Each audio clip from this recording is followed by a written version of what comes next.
Hola y bienvenidos de nuevo a la entrevista en Deutsche Welle. Yo soy Carol Guerrero, los saludo desde Berlín y en esta ocasión vamos a hablar de las elecciones de medio mandato celebradas el pasado martes en los Estados Unidos y sus posibles efectos en América Latina.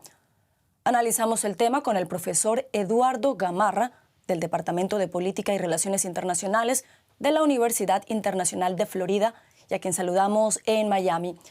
Profesor Eduardo Gamarra, muchas gracias por estar con nosotros. Un placer estar con ustedes. Gracias, profesor Gamarra. Finalmente no se produjo esa ola roja republicana que anunciaban las encuestas. ¿A qué se puede atribuir este resultado? Bueno, yo creo, en primer lugar, que la investigación del Partido Demócrata al final del día fue la que estuvo acertada.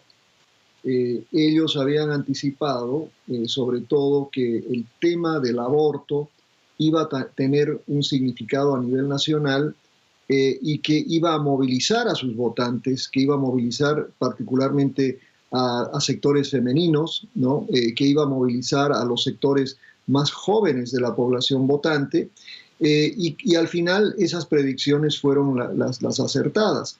Si bien el tema económico fue muy fuerte, ¿no? y los republicanos pues pensaron que ese tema iba a ser suficiente para esa ola, la verdad es que el votante no tuvo quizás un criterio mucho más balanceado en ese sentido, y por eso es que creo que este tema en particular del aborto parece que fue mucho más importante de lo que se pensaba.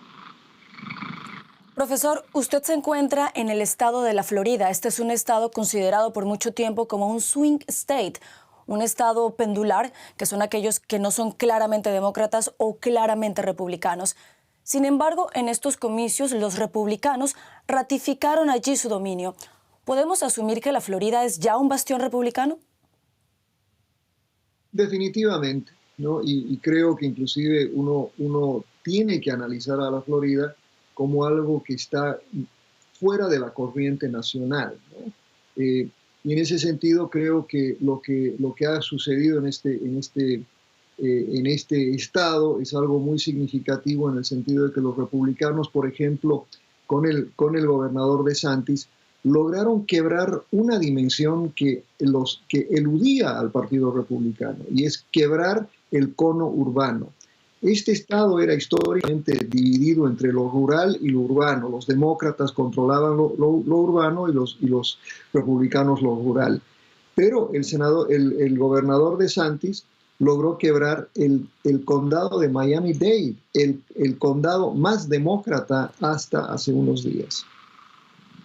A propósito de Ron DeSantis, que ya usted lo menciona, para algunos medios en Estados Unidos es el nuevo líder del Partido Republicano. ¿Comparte usted esta opinión? ¿Cree que es el hombre más fuerte ahora de ese Partido Republicano?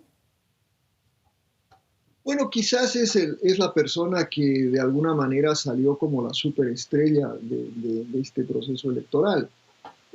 Yo creo que muchos dentro del partido están haciendo un balance de las elecciones y han determinado que Donald Trump puede ser nocivo para las aspiraciones presidenciales del año 24. Y en ese sentido, Ron DeSantis se convierte en una alternativa muy atractiva. Es una persona, a pesar de todo, no a pesar de ser un populista, digamos, es una persona que tiene 2 títulos de universidades Ivy League, es una persona con un récord militar, es una persona del establishment y una persona que ha demostrado que, como decía hace un momento, que puede construir alianzas, que puede conseguir financiamiento a nivel nacional y que de alguna manera es quizás la alternativa. Él es el trumpista sin Trump, y quizás eso es lo que los republicanos quieren ahora. Frente a los cargos que tiene Trump legales, frente a todas las acusaciones que existen contra él, la persona menos nociva en el partido y con ese rango de superestrella hoy puede ser DeSantis. Profesor, ¿hasta qué punto la comunidad latina de la Florida es responsable de este éxito que están teniendo los republicanos en ese estado? Yo diría que en gran medida, ¿no? Y hay que entender que la comunidad latina en la Florida es muy diferente a la comunidad latina en el resto del país. Pero particularmente acá en el condado de Miami-Dade, esta es una comunidad que votó en un 60% por Ron DeSantis, viendo las encuestas de boca de urna. Y algunos sectores que uno no hubiera pensado que votarían de manera tan radical a favor del gobernador DeSantis, como por ejemplo puertorriqueños, que históricamente han sido demócratas. El 56% votó por Ron DeSantis. Y así sucesivamente, si vemos a los demás grupos, sean colombianos, sean venezolanos, sean nicaragüenses y por supuesto los cubanos. Pero ¿por qué cree usted que tantos latinos, tantos colombianos, nicaragüenses, como usted menciona, se sienten atraídos por ese discurso republicano y en particular de Ron DeSantis? Es compleja la explicación, Carol, porque creo que en gran medida tiene que ver con el mensaje republicano, por supuesto. El mensaje que dominó, ¿no?, a este partido, al Partido Republicano, desde la llegada de Donald Trump. Es decir, hacer la equivalencia entre socialismo es igual a ser demócrata. Y ese es un mensaje que cundió mucho, particularmente entre comunidades exiliadas. Y en el contexto de lo que venía sucediendo particularmente en Venezuela, en Colombia, en Cuba y en Nicaragua. Esas son 4 poblaciones con mucha votación en este condado en particular y que fueron muy susceptibles a ese mensaje. Ahora, a la vez, no es todo el gran éxito republicano, es también yo creo, una falta de visión del Partido Demócrata. El Partido Demócrata, de alguna manera, se autoflageló con esto. Ellos optaron, por ejemplo, por una buena parte del partido por autodefinirse como demócratas socialistas, ¿no?, confirmando que sí eran socialistas, o toda esta cuestión de progresistas, cuando el concepto de progresismo está también amarrado a gente como Maduro, a gente como Evo Morales, a gente como Daniel Ortega. Y finalmente yo creo que el Partido Demócrata decidió en algún momento que en la ruta hacia la Casa Blanca ya no pasa por la Florida como antes. Entonces el partido no invirtió en la Florida y probablemente pues ahora lo lamentarán porque este estado es sólidamente republicano. Profesor, aunque los republicanos no arrasaron como muchos esperaban, todo parece indicar que se quedarán con la Cámara de Representantes que estaba en manos demócratas. Todavía no está muy claro lo que pasará en el Senado. Con este panorama actual, ¿qué tanto podrá avanzar el presidente Joe Biden con su agenda legislativa? Bueno, creo que las predicciones de que a Joe Biden le iban a hacer un impeachment y que toda la agenda demócrata iba a ser completamente paralizada, pues creo que esas predicciones ya no son correctas. Mi impresión es que va a haber este resultado empuja al Partido Demócrata más hacia el centro, pero también empuja a los republicanos hacia negociaciones para lograr cualquier cosa. Creo que el presidente Biden está en este momento satisfecho de que su agenda no será revertida, ¿no?, y está satisfecho, creo, de que su visión, ¿no?, de lo que serán estos próximos 2 años está más o menos salvaguardada.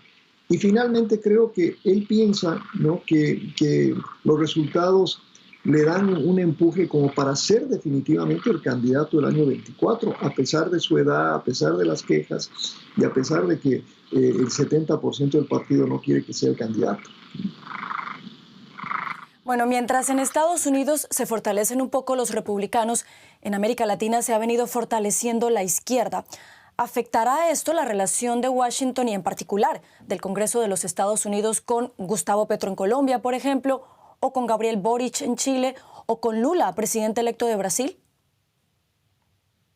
Bueno, mira, yo creo que esos 3 ejemplos son importantes porque no son representativos de la otra izquierda, esa izquierda latinoamericana del siglo XXI, ¿no?, como como Maduro, como la izquierda de Nicaragua, la izquierda de Cuba y la izquierda, en algún sentido, la izquierda boliviana. Esta es una izquierda algo más madura, la izquierda chilena definitivamente, y además tenemos el historial de Lula como un izquierdista muy pragmático que supo no solo acercarse a sectores más conservadores en su país, pero que también en su accionar internacional también fue relativamente pragmático. Creo que Estados Unidos, especialmente al felicitar de manera tan temprana tanto a Boric como a Petro y como a Lula, el presidente Biden ha enviado un mensaje que Estados Unidos sí puede trabajar con esta izquierda. Y creo que vamos a ver mucho de eso. Eso no va a parar a algunos individuos en el Congreso de la derecha, como Marco Rubio, ¿no?, en la Comisión de Relaciones Exteriores, inclusive a un senador también cubano-americano, Robert Menéndez, ¿no?, a continuar pues yo te diría, la fiscalización de la política exterior norteamericana. Pero por lo menos los próximos 2 años creo que vamos a tener estas buenas relaciones con estos gobiernos de izquierda nuevos en la región. Profesor, antes de despedirlo, usted nos hablaba de Donald Trump. Él fue otro protagonista en estas elecciones, estuvo muy activo haciendo campaña.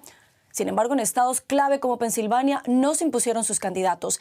¿Dificulta esto el deseo de Trump de aspirar de nuevo a la presidencia de los Estados Unidos?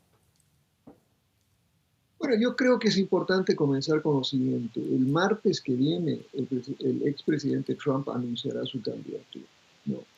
Y lo anunciará a pesar de los resultados y el gran cuestionamiento que está surgiendo dentro del Partido Republicano.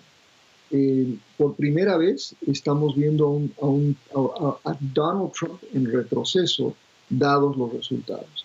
Y en mi opinión eso es bueno para este país. No para Donald Trump, pero sí bueno para el país. Pienso, ¿no?, en particular que mucho va a depender ahora de los resultados en Georgia. Si gana su candidato Herschel Walker, eso puede determinar control del Senado.